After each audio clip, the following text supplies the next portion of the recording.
News, सर्वसामान्यांच्या प्रश्नांना वाचा फोडणारे निपक्ष व निर्भीड न्यूज चॅनल। सैनिक टाकळी येथील माजी सैनिकांवरील मारहाणीचा जाहीर निषेध, मंत्रालयीन बैठक घेण्याची मागणी। माजी सरपंच सुरेश भाटिया। सैनिक टाकळी येथे बेकायदेशीरपणे प्रस्तावित MIDC विरोधात सुरू असलेल्या आंदोलनाला चिपरीचे माजी सरपंच सुरेश भाटिया, तंटामुक्त अध्यक्ष रणजित आवळे, सामाजिक कार्यकर्ते अशफाक मुजावर, राहुल जगदाळे यांच्यासह मान्यवरांनी जाहीर पाठिंबा दिला। यावेळी बोलताना ते म्हणाले, सैनिक टाकळी येथील माजी सैनिक व शिष्टमंडळ यांना चर्चेसाठी बोलवून अमानुषपणे मारहाण करण्यात आली। तसेच राष्ट्रीय तिरंग्याचा अपमान पोलीस प्रशासनाच्या समोर झाला। या घटनेचा आम्ही जाहीर निषेध करतो। तसेच गावचे गायरान आणि विकासासाठी राखीव असलेली जमीन MIDCला देण्याचा प्रयत्न होत असल्याचा आरोप करत कायद्याचे पालन न करता ही MIDC थोपली जात आहे, ती तातडीने रद्द झाली पाहिजे अशी मागणी करण्यात आली। ग्रामस्थांच्या मागण्या ऐकण्यासाठी मंत्रालयीन स्तरावर तातडीने बैठक घेण्याची मागणी करत ग्रामस्थांच्या लढ्याला 100% पाठिंबा असल्याचे त्यांनी यावेळी बोलताना स्पष्ट केले। माजी सरपंच चिपरी या ठिकाणी आमच्या सहकार्यांच्या समवेत टाकळी ग्रामस्थांनी त्यांच्या गावामध्ये होणारी जी काही MIDC आहे जी बेकायदेशीरित्या त्या गावावरती थोपवण्याचा जो काही प्रयत्न चालू आहे आमदारांचा, आणि त्या संदर्भात चर्चेसाठी बोलावून टाकळी गावच्या माजी सैनिकांना जी काही अमानुषपणे मारहाण करण्यात आली, त्याचबरोबर भारतीय तिरंगा जो काही राष्ट्रध्वज आहे त्याचाही अपमान करण्यात आला, या सर्व गोष्टींचा प्रथम मी जाहीर निषेध केला। त्याचबरोबर टाकळी ग्रामस्थांनी जो काही MIDCच्या विरोधात जो काही लढा उभारलेला आहे तो पूर्णपणे कायदेशीर असा लढा आहे। कारण MIDC मंजूर करत असताना कुठल्याही कायद्याचं पालन न करता त्यांच्या गावचं गायरान खशात घालण्याचा प्रयत्न काही मंडळींनी चालू केलेला आहे।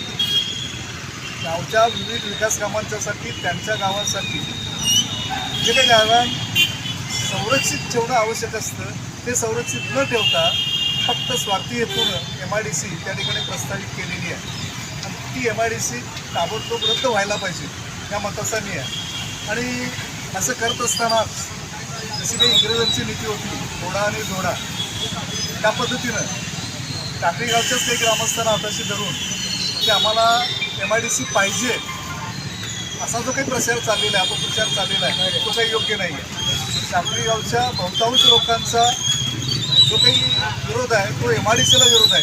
काही मोजक्या ठराविक लोकांना स्वार्थासाठी त्याने हाताशी धरून त्या ठिकाणी MIDC पाहिजे असा जो काही डाव रचलेला आहे तो पूर्णतः चुकीचा आहे। अशाच पद्धतीनं जयसिंगपूरमध्ये बाबासाहेब आंबेडकरांचा पुतळा 1251 या ठिकाणी व्हावा, सर्वे नंबर 1251 या ठिकाणी, यासाठी शांततेच्या मार्गानं बहुजन समाजानं जो काही मोर्चा काढलेला होता त्याही मोर्चावरती अमानुषपणे पोलिसांच्याकडून लाठीमार करण्यात आला, आणि त्याही वेळेला यांच्याकडून त्या समाजामध्ये फूट पाडण्याचा प्रयत्न झाला।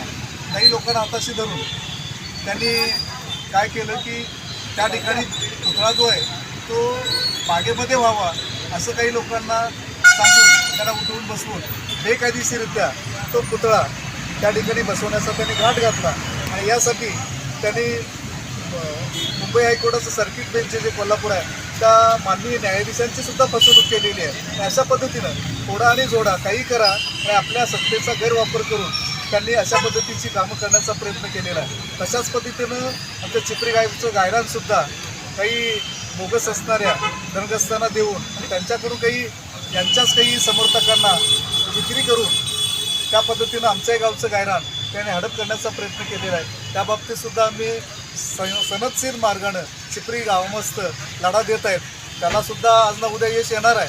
मात्र हा जो काही प्रकार चाललेला आहे तो पूर्णतः चुकीचा आहे। जर ग्रामस्थांचं म्हणणं जर चुकीचं असेल तर त्यासाठी एखादी बैठक लावावी, आणि बैठकीमध्ये अशा पद्धतीचा प्रकार होणार नसेल तर बैठक लावावी, ती मंत्रालयीन स्तरावरती बैठक लावावी, जेणेकरून ज्यांना पॉवर्स आहेत ते रद्द करण्याचे वगैरे असे उद्योगमंत्री वगैरे असतील, मुख्यमंत्री असतील, त्यांच्या समवेत टाकळी ग्रामस्थांची बैठक लावण्यात यावी, जेणेकरून त्यांना आपलं म्हणणं मुक्तपणे मांडता यावं आणि कायदेशीर आधार ते दाखवतील। त्यांचं जर म्हणणं चुकीचं असेल तर तुम्ही सांगावं।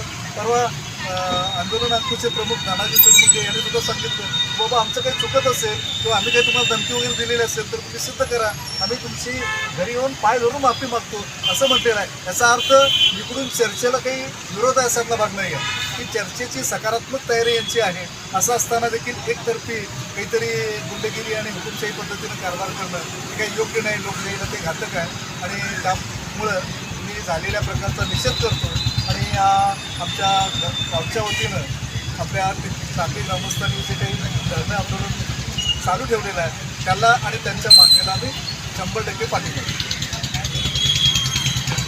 संघर्ष या न्यूज चॅनलला लाईक करा, शेअर करा आणि सबस्क्राईब करा.